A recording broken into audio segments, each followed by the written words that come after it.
Good morning, ladies and gentlemen, and thank you all for taking some time out of your busy days to come and listen to a topic that is very near and dear to Chad and Dort's and mine hearts. We're extremely passionate about this, but it's difficult sometimes to get others genuinely concerned. So we appreciate you showing up and sharing your thoughts with us today.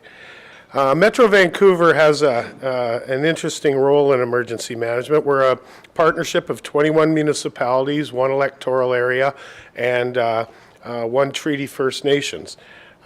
Basically, about half the population of the province lives in the region. And with all the projections, we're going to continue to grow at an exponential rate. So it's critical that we work as a region when it comes to emergency management. Metro Vancouver provides core services to the region. We're the wholesaler to your local government, your municipality, for our drinking water, the sewerage and drainage functions, as well as managing solid waste. We also wear two hats. We are a local government for our electoral area A. And Metro Vancouver provides a political forum for discussion of issues at the regional level, where IPRIM's able to get involved with the province and with the rest of the region on issues around emergency management. Our key responsibilities in emergency is twofold. One is to restore the critical utility services. In any type of a regional disaster, the restoration of clean drinking water to all of the residents of the region is critical, as is the management of waste.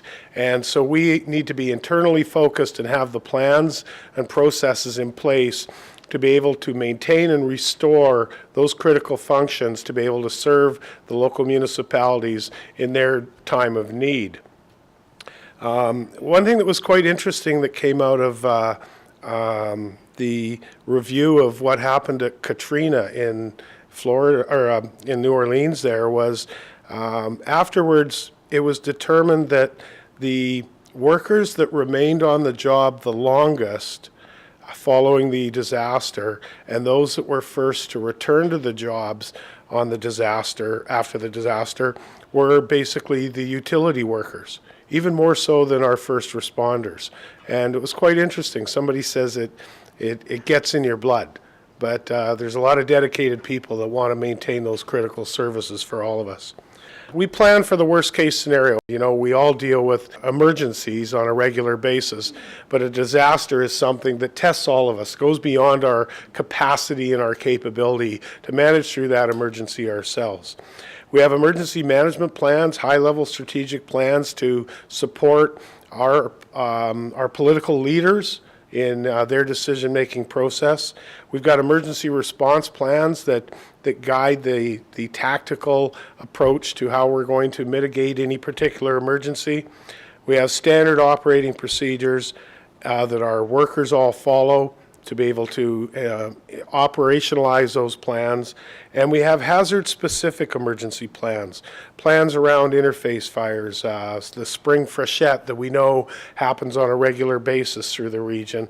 One recent example of one of these plans being enacted was, I'm not sure if you're aware, but 2 young pilots lost their lives in a plane crash on the North Shore a little while ago, up in our electoral area A in one of our remote parks. And it was an integrated response involving multiple agencies to the emergency itself. And I remember speaking with some RCMP and some Transport Safety Board people, and they're going like, well, who plans for a plane crash in the watersheds? And we were able to go, we have a plan for that. And it gave us the opportunity to operationalize that plan and to learn from it. We learned some valuable lessons.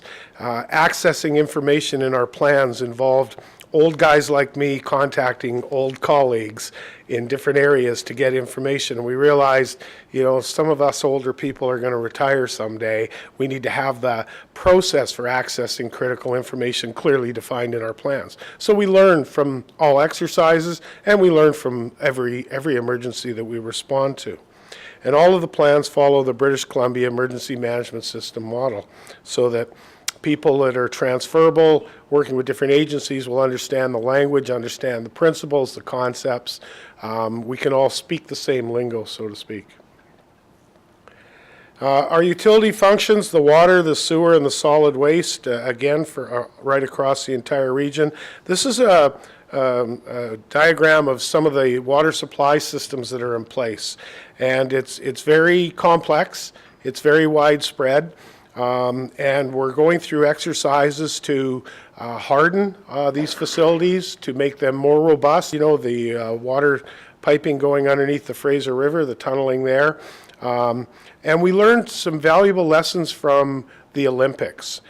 Prior to the Olympics, we did an extensive review of our water system across the region, and we were able to identify some single points of failure, some areas that we needed to build redundancy into and to harden some of the areas in the event of like a regional seismic event so that we could continue to provide water. Now, maybe the Olympics was a bit of a driver behind that, but obviously we all benefit from it. It's one of the legacies, is that we've made our system more redundant and more robust. This is a similar picture of the liquid waste system management, which again is critical in an emergency from a health perspective, is the ability to get our waste out of the municipalities into the treatment facilities to preserve the safety and health of all of the residents. And again, very complex systems right across the region. We deal with what I class as operational emergencies on a regular basis, as do the municipalities, and that broken water lines and localized fires and things like that. You know, any of the major utilities have to be in a position to be able to respond to that, as does local government. Where the challenge, I think, exists is when we have regional. We cross boundaries. We have loss of services that are multiple, that now require prioritization. They stretch resources. They require incredible communication and cooperation with our member municipalities to collectively prioritize and respond to those type of service disruptions. And wildland fires, we deal with them on through our watersheds area, the Burns Bog, and again we'll interface with the local municipalities as some of the responses, and we have our own firefighting capacity in place for the protection of our watersheds themselves. Communications, it is probably the single most critical function, and it's a lot of the good work that's being driven by Chad and the IPRIM group, is the ability to communicate with all the key stakeholders, you know, the power brokers, the decision makers, and the technical people across the region. The strategic issues are dealt with at the CAO level across the organization, or across the region. And the political representation as well, for making major decisions. If there's water restoration, if we're going to have to bring water services back to one area prior to another, which one first, how do we prioritize it, how do we help them manage it? And then the operational issues. It's where Metro Vancouver's water people talk to the municipal water people at a tactical and technical level for identifying the disruptions and bringing back the restoration of services. And then there's the critical mutual aid that exists. And that's where, again, it comes down to sharing resources. There may be parts of the water utility systems that require some valves or pumps that one municipality may not have that equipment available, but another might. And by working with the Provincial Regional Emergency Operations Center, you know, the concept of operations that IPRIM's established, we're able to better share this information and share some of those resources. The unincorporated areas of the region where we're the local government definitely create some challenges for us. It's Indian Arm, Pitt Lake, Boyer and Passage Islands, Barnstone Island, the Howe Sound communities along the Sea to Sky corridor, and the Point Grey area, UBC, and the University Endowment lands.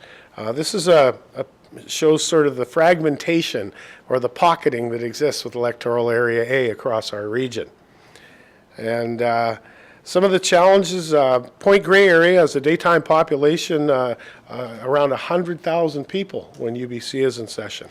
We've got steep terrain along Howe Sound to deal with and only one roadway in and out. the Fraser River floodplain and the freshet that can be challenging on an ongoing basis. There's no road access to Pitt Lake or Indian Arm. Barnstone Island or the other islands that have little or no ferry service at all. And one of the challenges is the expectations that the residents have that they'll be provided the same level of emergency services that their neighboring municipalities get to enjoy. But there's no tax base or infrastructure there to be able to actually support that. So it becomes challenging on an ongoing basis. Indian Arm and Pitt Lake, limited phone service, high recreational use, no road access, and some absolutely spectacular scenery and area. I can wholly understand why people cherish that area so much, in spite of the fact that all of those shortcomings exist. Boyer and Passage Islands. There's a high wildfire risk, in the ability to respond to any fires. There's water access only and often very, very rough seas. Challenging for the residents to get on and off the island, let alone any emergency responders that may have to be trying to provide any type of support or response. Barnstone Island. There's a very small ferry that accesses the island. It's high water flows on a regular basis. As more and more of the municipalities improve their diking, it just moves the problem. It doesn't resolve the problem, and it creates greater risk for other areas, like including Barnstone Island. Farm animals. We've come to the 11th hour on numerous occasions of having to evacuate all the residents and all the livestock off of Barnstone Island. Actually, I was a little more nervous about possibly having to phone Chair Moore in New York at 3 in the morning on his holidays to get him to sign a declaration of emergency than I was of actually managing the evacuation itself. But we were able to avoid that just by the grace of God. But some of the challenges is that there's a dairy on the island that has organic milk. And if we move all of the cattle off the island, they have to be moved to an organically controlled environment in respect to the feed that they're given and where they're grazing, so that it doesn't compromise, their certification and their product of being able to sell organic milk. So there's just a multitude of issues. It's below the flood level, so there's areas that flood on a regular basis on the island, and we partner with the Catski First Nations there. As a matter of fact, they were instrumental in helping us not only sandbag their areas, but other areas of the island as well. And so we've got sort of 2 levels of local government on that small island, and we partner with. Point Grey, BC's largest university, some very high property values, high wildfire risk, and unstable sand cliffs. The picture of the condominium development on fire there, we had to evacuate 250 people and their pets and accommodate them with alternative emergency social services housing over the July long weekend. It was probably, and may still be, the largest single evacuation in the region, and they're part of our electoral area. We partnered with the City of Vancouver and UBC and able to do so, but it was great challenges.